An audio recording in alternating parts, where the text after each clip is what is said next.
Monsieur l'abbé Georges Kalenga, hier nous avons suivi les communiqués que vous avez lus au nom justement de la SENCO, dans lesquels vous informez l'opinion qui est Monsieur l'abbé Donatien Cholet, désormais Monseigneur, est élevé au rang de chapelain. Alors dites-nous d'abord c'est quoi au juste, parce qu'il y a trop de spéculations sur la question.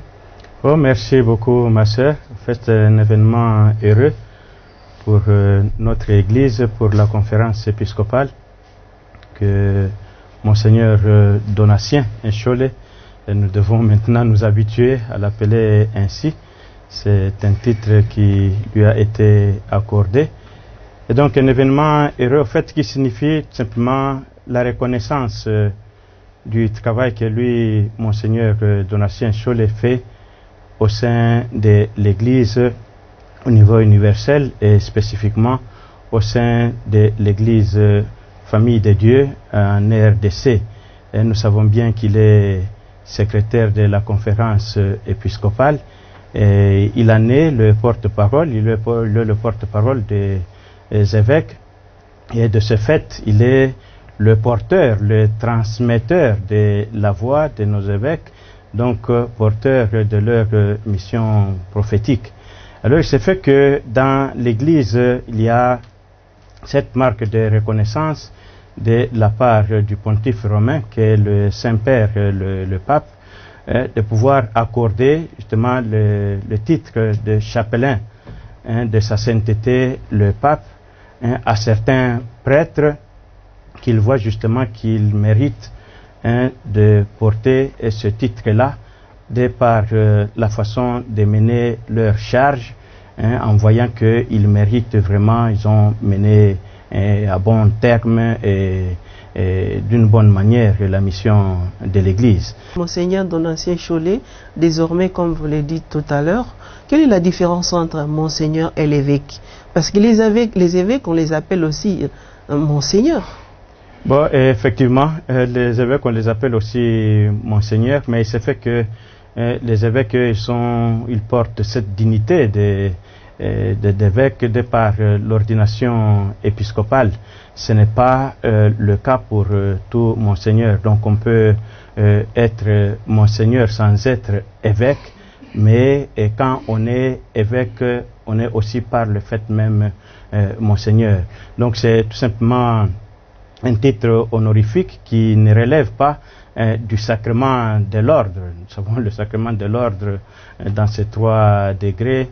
Il y a le diaconat, il y a le presbytérat et puis alors l'épiscopat. Donc ça ne cadre pas avec cela. Bon, si jamais il plaisait au Saint-Père de pouvoir accorder la dignité épiscopale à Monseigneur Donatien en le nommant évêque, là, ça sera une autre étape. Donc ça peut venir après. Ah, mais bon, ça peut venir après, ça c'est sûr. Nous le souhaitons bien. Si Dieu le veut, et avec la bienveillance du Saint-Siège, cela aussi peut lui être accordé. Mais c'est une autre dimension. Et là, nous considérons tout simplement ce fait quand même qu'il a pu recevoir cet honneur. Et nous tenons toujours à souligner que c'est un grand privilège, un grand mérite pour lui, Monseigneur Donatien, mais aussi un grand mérite pour la conférence épiscopale nationale du Congo. Parce que cette élévation signifie la reconnaissance du travail qui s'est fait par nos évêques de la part du Saint-Père. Donc le Saint-Père donne sa bénédiction aux évêques de par leur travail qu'ils font, le travail prophétique, et qui est justement porté par leur secrétaire de la conférence épiscopale.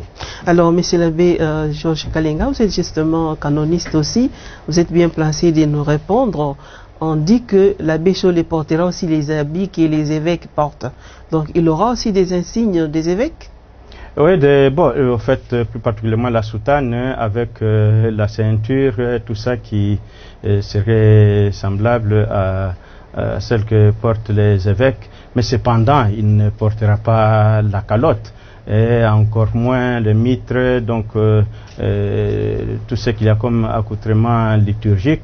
Il n'est pas évêque et donc il ne peut pas porter cela. Tout cela est bien cadré et il saura donc ce qu'il portera puis alors c'est qu'il ne portera pas. Justement, il y a un peu la différence, je ne sais pas, parce que quand on nomme un évêque, il y a des enquêtes qui s'y font, ça prend beaucoup de temps, mais ici, apparemment, c'est la conférence épiscopale qui a proposé, ou bien les papes peuvent les faire seuls, sans autant faire cette enquête aussi.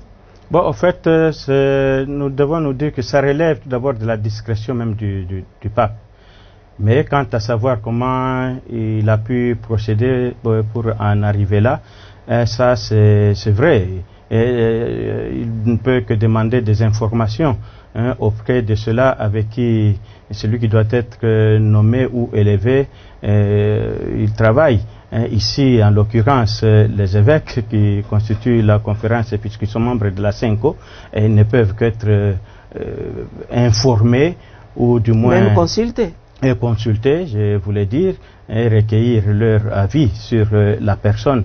Mais ce que nous devons le plus retenir, je venais de le souligner, c'est un mérite porté par la personne en tant qu'individu, donc de Monseigneur Donatien, mais c'est le mérite aussi plus de la CENCO en considérant tout ce que la CENCO fait comme travail sur le plan de la mission prophétique de nos églises. Alors, Monsieur l'abbé Georges Kalenga, est-ce que dans l'histoire du Congo, il y a d'autres prêtres qui ont aussi reçu ces titres-là de Monseigneur?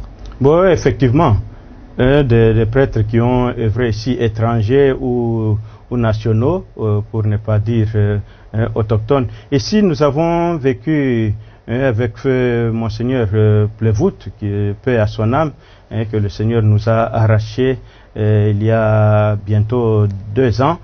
Bon, il était chapelain de sa sainteté le pape. Et là, c'est une référence pour voir comment il s'habillait.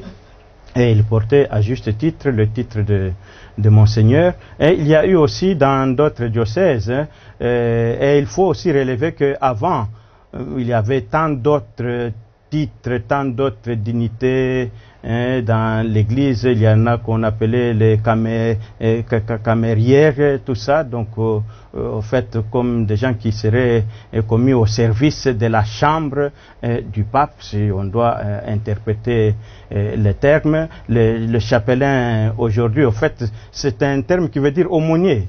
Ça peut peut-être aider aussi ceux qui nous suivent à comprendre.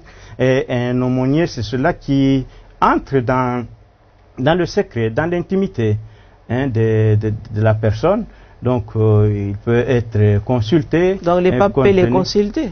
Oui, en tenant compte de ce qu'il a comme expertise, en tenant compte de ce qui fait justement le mérite par lequel on a pu l'élever. Alors, pour revenir à la question, non, il y a des prêtres qui ont... dans le diocèse de Lissala, il y avait Monseigneur Makila, Monseigneur Makila Jérôme, qui était aussi chapelain du pape, et lui a été élevé à cette dignité-là, ça doit être en 2010 si je ne me trompe. Donc il y en a beaucoup qui sont passés par là ou qui le sont encore et qui portent ce titre de Monseigneur comme chapelain de sa sainteté le pape. Monsieur l'abbé Donatien Cholet, qui est maintenant Monseigneur, va continuer le travail ou son apostolat comme porte-parole et secrétaire général de la conférence épiscopale nationale du Congo. Est-ce que c'est compatible avec les titres qu'il a reçus? Bon, effectivement, parce qu'en fait, nous ne cessons de le dire, le titre il est donné à titre de reconnaissance. À titre honorifique. Moi, je m'hasarde même à comparer cela avec ce qui se passe dans la société civile, tout ça. Il y a des personnes qui reçoivent le titre de docteur honoris causa. Et ce n'est pas un titre académique, mais un titre de reconnaissance d'une certaine expertise dans telle ou telle matière. Mais ces personnes-là, ce n'est pas pour autant qu'elles abandonnent leur profession ou leur carrière habituelle. Il en va ainsi de Monseigneur Donatien Cholet. Il reste pleinement secrétaire général de la CENCO jusqu'à quand son mandat sera fini ou bien jusqu'à quand les évêques pourront décider. Il reste le porte-parole de la CENCO par ailleurs. Ça renforce même ce service qu'il rend à notre Église, comme pour dire qu'il le fait bien. sinon le pape n'allait pas reconnaître cela. Mais alors ce qui s'ajoute, peut-être que les gens devraient savoir, c'est vrai, c'est un titre honorifique, mais il y a quand même un travail aussi qui s'est fait dans ce sens. C'est toute une responsabilité. Et il porte l'image du Saint-Père, mais comme je venais aussi de le souligner, il peut être consulté compte tenu de ce qu'il fait comme travail. Donc le pape peut aussi recueillir discrètement ses avis, donc bon, comme il le voudra. Voilà. Merci beaucoup, Monsieur l'abbé Georges Kalenga, d'avoir répondu aux questions de nos chers auditeurs et téléspectateurs qui nous les ont renvoyés. J'espère, chers téléspectateurs, chers auditeurs, vous savez faire la différence et vous avez des réponses à vos questions. Prions pour Monseigneur Donatien Chollet. Peut-être si le Seigneur est élevé, il pourra aussi devenir évêque. Mais pour le moment, nous nous contentons de ce qu'il est devenu. Il le mérite et nous remercions les Saints-Pères et l'Église du Congo pour avoir donné confiance à Monseigneur Donatien Chollet. Merci.